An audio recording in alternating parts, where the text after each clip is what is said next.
Hello दोस्तों, welcome back my education class. I hope आप लोग सभी अच्छे होंगे।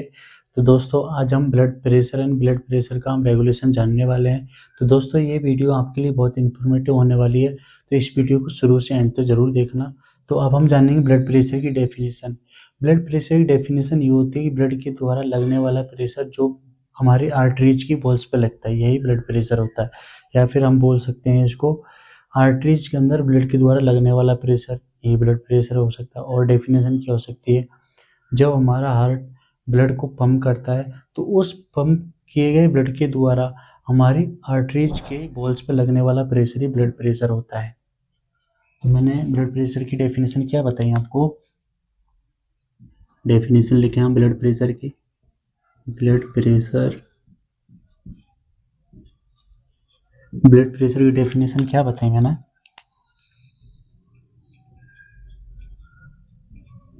Pressure of blood with in arteries. Arteries के अंदर ब्लड द्वारा लगने वाला प्रेशर ही ब्लड प्रेशर होता है। ब्लड प्रेशर टू टाइप्स का होता है, टू टाइप ब्लड प्रेशर। मैंने कितना बताया अभी आपको, ब्लड प्रेशर कितने टाइप का होता है, टू टाइप का। कौन कौन सा होता है, पहला है सिस्टोलिक,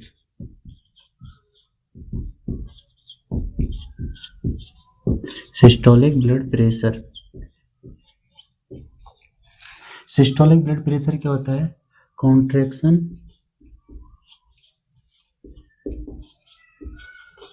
ऑफ वेंट्रिकल। हमारे वेंट्रिकल जो होते हैं वो कॉन्ट्रैक्ट करते हैं, उनके द्वारा हमारा सिस्टोलिक ब्लड प्रेशर जनरेट होता है। तो सिस्टोलिक ब्लड प्रेशर कितना होता है, 120 mmHg।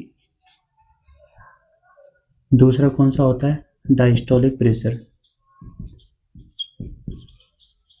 Diastolic blood pressure.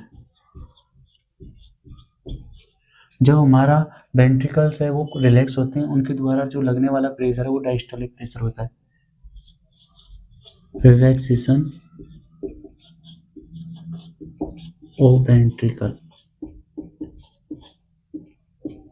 ये कितना प्रेशर होता है, 80 mmHg। तो ये हमारे सिस्टोलिक ब्लड प्रेशर और डायस्टोलिक ब्लड प्रेशर हो गए। हमारी बॉडी के अंदर नॉर्मल ब्लड प्रेशर कितना होता है, नॉर्मल ब्लड प्रेशर 120/80। तो इसमें 120 क्या हो गया, सिस्टोलिक ब्लड प्रेशर, और 80 कितना होगा, डायस्टोलिक ब्लड प्रेशर। तो ये हमारी बॉडी के अंदर नॉर्मल ब्लड प्रेशर होता है। हम ब्लड प्रेशर को किसके द्वारा मेजर करते हैं,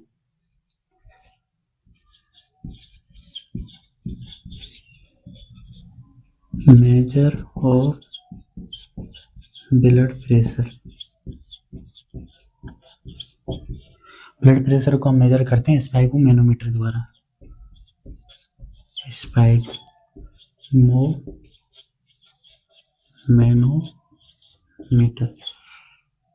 इसके द्वारा हम चेक करते हैं हमारे बीपी को। तो इसके बारे में आपको अगली क्लास में बताएंगे, ठीक है। तो ये हमारा हो गया ब्लड प्रेशर, उसके टाइप्स। अब पढ़ेंगे हम कि हमारी बॉडी जो होती है ब्लड प्रेशर को कैसे रेगुलेट करती है। Regulation of blood pressure.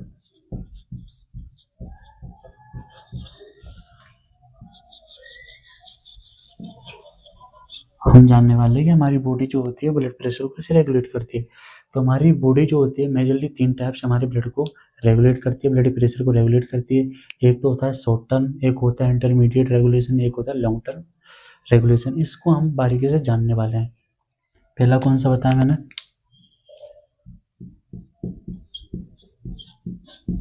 Short term regulation.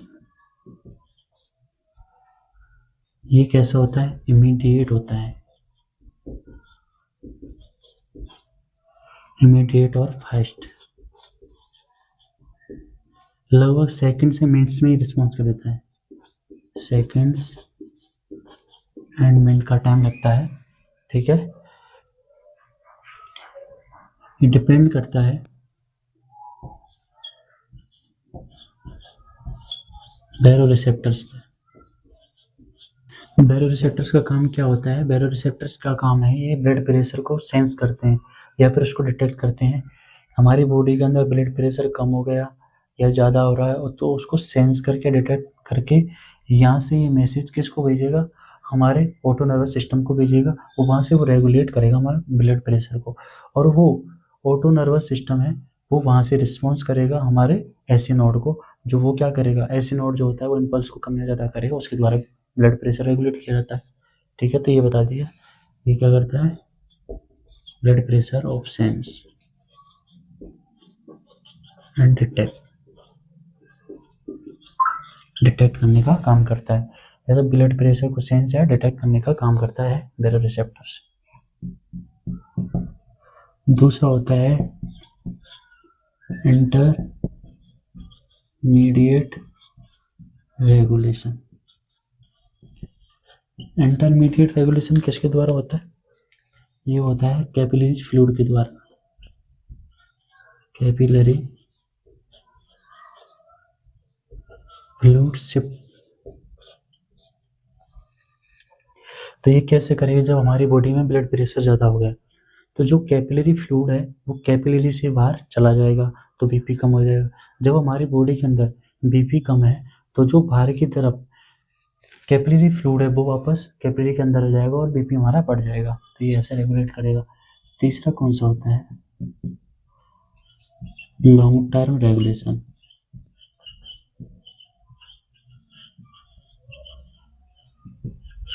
Long term regulation किसके द्वारा होता है? किडनी के द्वारा होता है। किडनी रास मैकेनिज्म द्वारा कंट्रोल करती है। रास मैकेनिज्म कब एक्टिवेट होगी? जब हमारी बॉडी के अंदर ब्लड प्रेशर कम होगा तो ये एक्टिवेट हो जाएगा हमारी मैकेनिज्म किडनी के अंदर। तो लॉन्ग टर्म रेगुलेशन हम अगली क्लास के अंदर आपको बताएंगे। अभी हम पढ़ेंगे short term regulation and intermediate regulation के बारे में आपको अभी बताएंगे।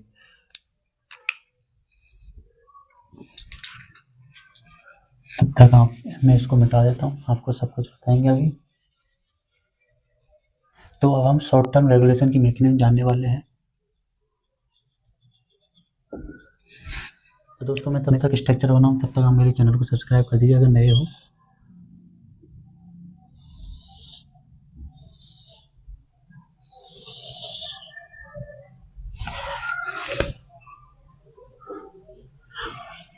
ये क्या हो गया? ये right atrium, right ventricle, left atrium, left ventricle. ठीक है, इतना समझ आया? तो यहाँ पर बढ़ाएंगे हम एसी नोड। तो एसी नोड कहाँ प्रेजेंट होता है? एसी नोड प्रेजेंट होता है हमारी सुपीरियर वेना कावा की जो ओपनिंग होती है उसकी चेस्ट वॉल उसके नीचे की साइड में प्रेजेंट होता है एसी नोड। ठीक है, अब हम बनाएंगे यहाँ aorta. Aorta arch. Aorta arch कहाँ से निकलती है? एरोटा आर्च हमारे लेफ्ट एट्रियम से निकलती है। एरोटा आर्च से क्या निकलती है? एरोटा आर्च से क्या निकलती है? कैरोटिड आर्टरी निकलती है।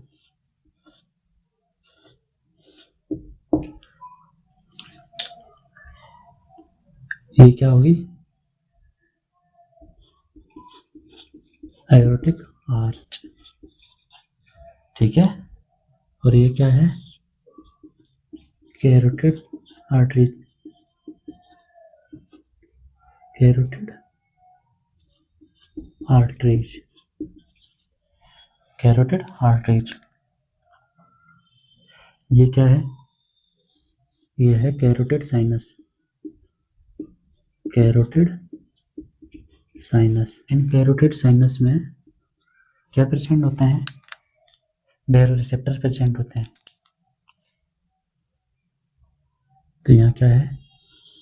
बैरोरिसेप्टर्स प्रेजेंट होते हैं।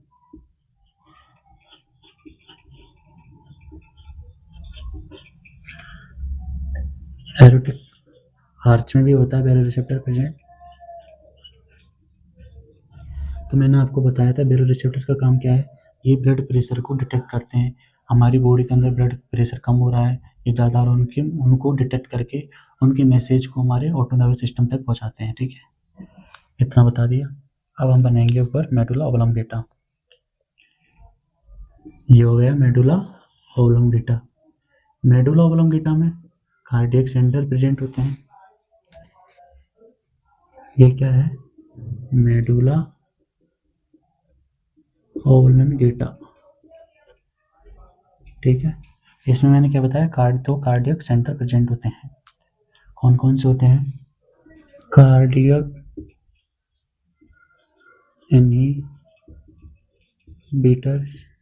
सेंटर होता है एक, तो जो हार्ट बीट को कम करने का काम करता है। एक होता है कार्डियक, दूसरा कौन सा बताया? Cardiac excretion centre. तो हमने इतनी स्ट्रक्चर बनाई, तो एक बार मैं क्या लिख के बताता हूँ, उसके बाद हम उसको समझाएंगे तो आपको बेटर समझ में आएगा। जब बीपी बढ़ता है तो ये क्या है कि बैरोरिसेप्टर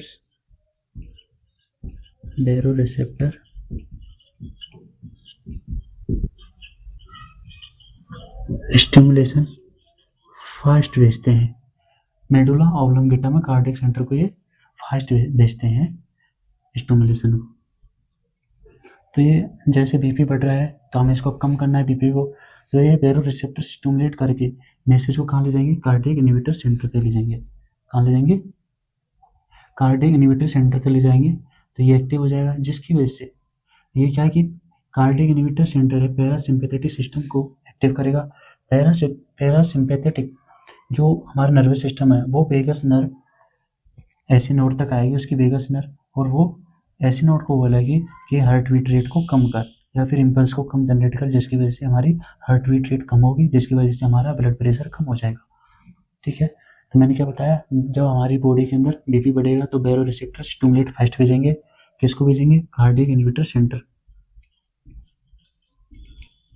कार्डियक इनहिबिटर सेंटर तक भेजेंगे। ठीक है, इतना समझ में आया। कार्डियक इनहिबिटर सेंटर किसको करेगा?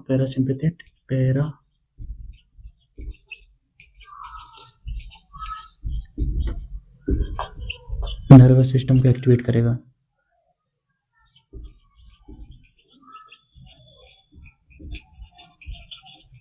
ये पैरासिम्पैथेटिक नर्वस सिस्टम एक्टिवेट हो जाएगा। ये पैरासिम्पैथेटिक नर्वस सिस्टम है वेगस नर्व को भेजेगा ऐसे नोड तक, जो क्या रिलीज करेगा? एसिटाइल कोलिन रिलीज करेगा। एसिटाइल कोलिन रिलीज करेगा, ये हमारी हार्ट बीट रेट को कम करेगा और ब्लड प्रेशर कम हो जाएगा। तो ये होगी एक मैकेनिज्म। दूसरी, जब बीपी कम है तो बैरोरिसेप्टर स्टिमुलेट स्लो भेजेंगे।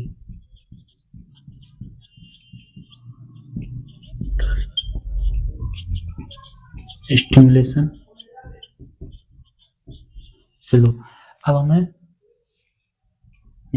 सॉरी बीपी कम, जब हमारी बॉडी के अंदर बीपी कम है तो बैरोरिसेप्टर स्टिमुलेशन को स्लो भेजेंगे। क्या है अब स्टिमुलेशन? कार्डियक इनहिबिटर सेंटर को भेजेंगे। अगर वहाँ भेजेंगे तो बीपी तो पहले से कम और ज़्यादा बीपी हो जाएगा, हमें तो बीपी को बढ़ाना है। तो ये बैरोरिसेप्टर जो होते हैं ये स्टिमुलेशन कहाँ भेजेंगे? Cardiac acceleration system. एक्सेलरेशन करना मतलब बढ़ाना, तो ये हार्ट बीट को बढ़ाएगा। तो ये कहाँ? कार्डियक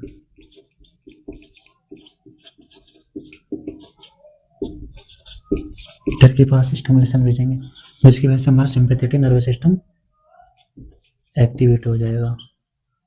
एक्टिवेट होने के बाद में ये रिस्पॉन्स कहाँ करेगा? ऐसी नोड को। तो यह हमारा सिंपैथेटिक नर्वस सिस्टम है, तो ये हमारा सिंपैथेटिक नर्वस सिस्टम में ये न्यूरो ट्रांसमीटर रिलीज करता है। उस न्यूरो ट्रांसमीटर का नाम क्या है? नॉरएड्रेनालिन।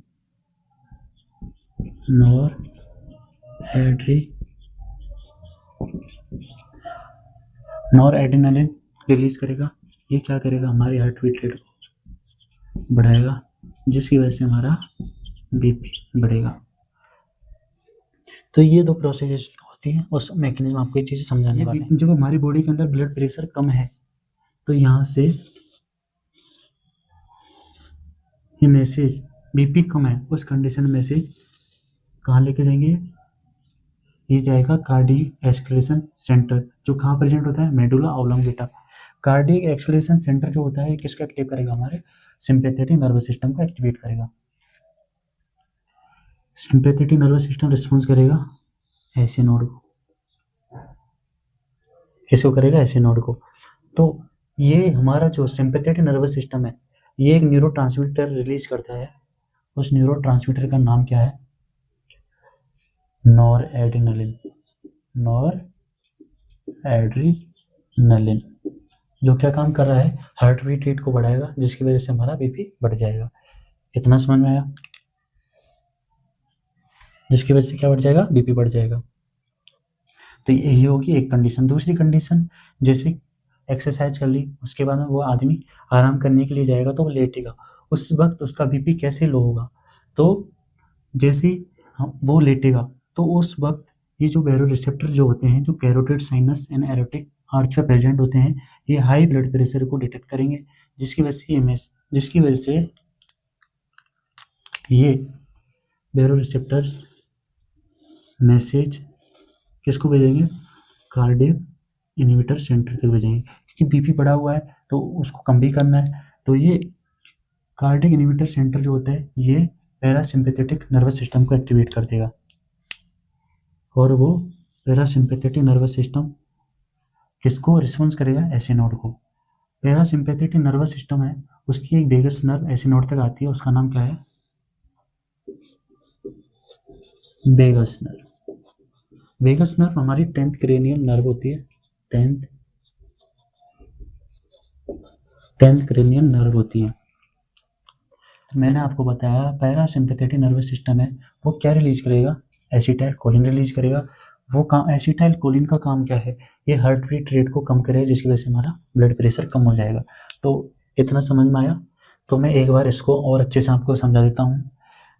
जब कोई ह्यूमन एक्सरसाइज कर रहा है तो उस समय उसका बीपी हाई कैसे होता है, तो कैरोटिड साइनस और एरोटिक आर्च पे जो बैरो रिसेप्टर्स होते हैं ये स्टिमुलेशन कहाँ भेजेंगे, कार्डियक एक्सक्रीशन सेंटर को भेजेंगे, जिसकी वजह से कार्डियक एक्सक्रीशन सेंटर जो होता है सिंपैथेटिक नर्वस सिस्टम को एक्टिवेट करेगा, और वो नॉर एड्रेनलिन हार्मोन को रिलीज करेगा। नॉर एड्रेनलिन हार्मोन का काम क्या है, हार्ट बीट रेट को बढ़ाएगा, जिसकी वजह से हमारा कार्डियक आउटपुट बढ़ेगा। कार्डियक आउटपुट बढ़ने की वजह से हमारा ब्लड प्रेशर भी बढ़ेगा। ठीक है, तो इतना समझ में आया। जैसे कोई पर्सन है वो एक्सरसाइज कर रहा है, उसके बाद वो आराम करेगा, लेटेगा, तो उसका बीपी कम कैसे होगा, तो ये बैरो रिसेप्टर जो होते हैं हाई ब्लड प्रेशर को डिटेक्ट करके उसका मैसेज कहाँ भेजेंगे, कार्डियक इनहिबिटर सेंटर। तो कार्डियक इनहिबिटर सेंटर जो होता है पैरासिम्पैथेटिक नर्वस सिस्टम को एक्टिवेट करेगा। पैरासिम्पैथेटिक नर्वस सिस्टम की एक नर्व आती है ऐसी नोड तक, उसको वेगस नर्व कहते हैं। वेगस नर्व जो होती है वो 10th क्रेनियल नर्व होती है। ठीक है, ये पैरासिम्पैथेटिक नर्वस सिस्टम जो होता है ये एसिटाइल कोलिन न्यूरोट्रांसमीटर को रिलीज करेगा, जो हार्ट बीट रेट को कम करेगा, जिसकी वजह से हमारा बीपी कम हो जाएगा। ठीक है, तो इतना समझ में आया दोस्तों। अब हम पढ़ेंगे दूसरा, इंटरमीडिएट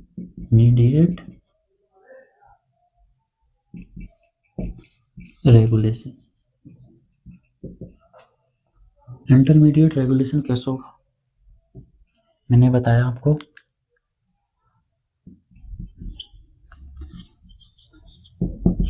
कैपिलरी फ्लूइड शिफ्टिंग के कारण। जैसे हम एग्जांपल बताएं आपको, ये कैपिलरीज होगी,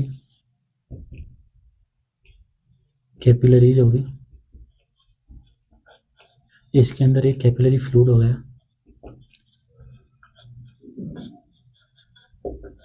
क्या हो गया, कैपिलरी फ्लूइड।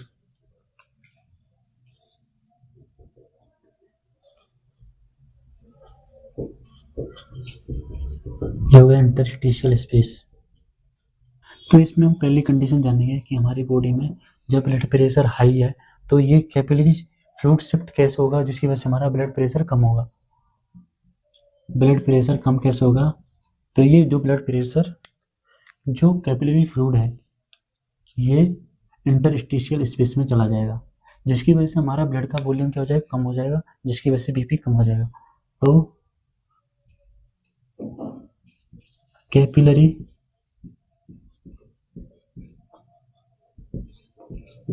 आउटसाइड जिसकी वजह से ब्लड वॉल्यूम कम हो जाएगा, जिसकी वजह से बीपी कम हो जाएगा। ठीक है, जिसकी वजह से क्या हो गया, बीपी कम हो जाएगा। दूसरी कंडीशन ब्लड प्रेशर,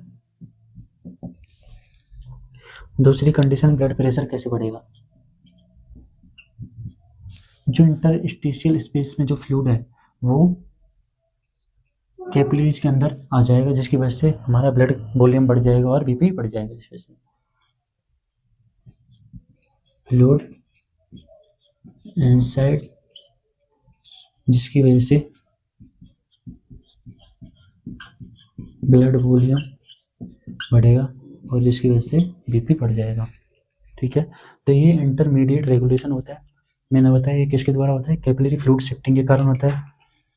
जब हमारी बॉडी के अंदर ब्लड प्रेशर ज़्यादा है तो ये इसके द्वारा कैसे रेगुलेट होता है, तो जब कैपिलरी फ्लूइड जो होता है वो इंटरस्टिशियल स्पेस में चला जाएगा, जिसकी वजह से हमारा ब्लड वॉल्यूम कम हो जाएगा, जिसकी वजह से हमारा बीपी कम हो जाएगा।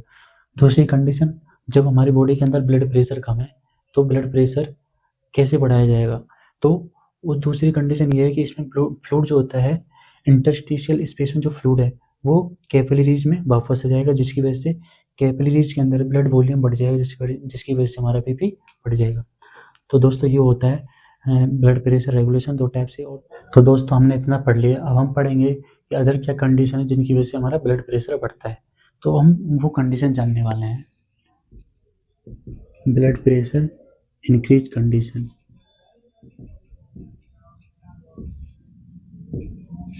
तो पहली होती है थ्रोम्बोसिस।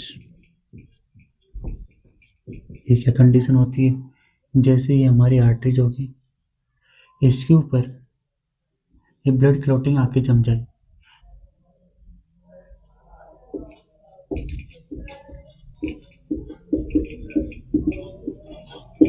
जिसकी वजह से क्या है कि आर्टरीज की जो ल्यूमन होती है उसकी रेडियस कम हो जाती है, मतलब एरिया कम हो जाता है, तो ब्लड प्रेशर हाई स्पीड से जाएगा, जिसकी वजह से बीपी बढ़ जाएगा।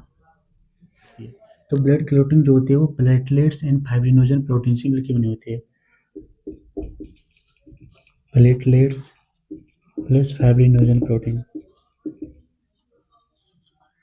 मिलके ब्लड क्लॉटिंग बनाती है। ठीक है, पहली कंडीशन होगी। दूसरी है एम्बोलिक।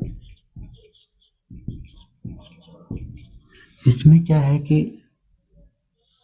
ये हमारी आर्टरीज होगी, जो ब्लड क्लॉटिंग थ्रोम्बोसिस में तो एक जगह फिक्स जमा हुआ था, ठीक है, इसकी वजह से बीपी बढ़ रहा था। बट एम्बोलेंट कंडीशन में क्या है कि ब्लड क्लॉटिंग जो होता है वो मोबाइल है,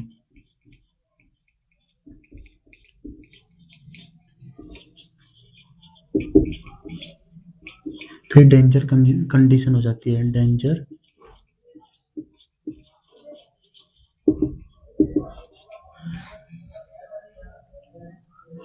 जैसे एग्जांपल ले लेते हैं, जैसे हमारी एयरवेज में जाके कहीं ऑब्स्ट्रक्ट हो जाए ये ब्लड क्लॉटिंग, तो उसकी वजह से किसी भी इंसान की डेथ भी हो सकती है। एग्जांपल ले लेते हैं पल्मोनरी ऑब्स्ट्रक्शन,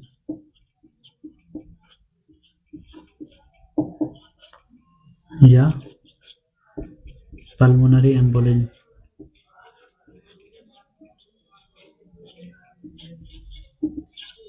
तो हमने अभी थ्रोम्बोसिस एंड एम्बोलिज्म जान लिया।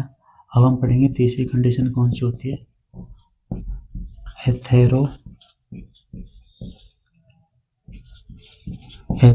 एथेरोस्क्लेरोसिस। ये क्या होता है, इसमें क्या है कि जो आर्टरीज होती है, कोलेस्ट्रॉल जो होता है वो आर्टरीज की वॉल्स पे आके जमा होता है। कोलेस्ट्रॉल ये आर्टरीज की वॉल्स पे जमने की वजह से बीपी बढ़ जाएगा। ठीक है, चौथी कंडीशन कौन सी होती है, आर्टेरियोस्क्लेरोसिस। इसमें क्या होता है कि जो आर्टरीज होती है उस पर कोलेस्ट्रॉल प्लस कैल्शियम डिपॉजिट होने की वजह से हमारी आर्टरीज की वॉल जो होती है वो टाइट हो जाती है, तो उसको इसकी वजह से हमारी आर्टरी जो होती है ब्लॉक होने का डर रहता है। कोलेस्ट्रॉल